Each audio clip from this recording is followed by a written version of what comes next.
എന്നിട്ട് ഭാഗ്യമുള്ള എന്തെങ്കിലുമൊക്കെ കഴിച്ചേക്കാം. അമ്മയുടെ പോയി ചോദിച്ചേക്കാം. ഹായ്, നല്ല സ്മെല്ല്. ഓ, ഈ മീൻകറി ഇത്ര സ്മെല്ലുണ്ടായിരുന്നോ? അമ്മേ, ആഗ്രഹക്കാരാണോ? വിളിക്കുന്നു പറഞ്ഞിട്ടുണ്ടായിരുന്നില്ലല്ലോ.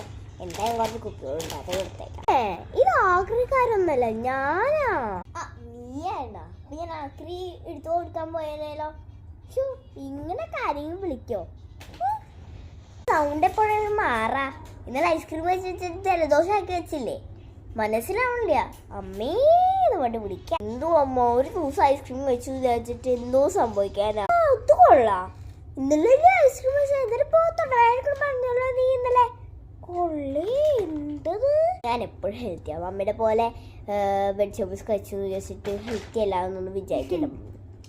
ഇതൊക്കെ നിനക്ക് ആരുടെ പിടിച്ചു തന്നെ? ഇത് പറയേണ്ട ആവശ്യമുണ്ടോ? ദേ അമ്മയുടെ തന്നെ ഇതൊക്കെ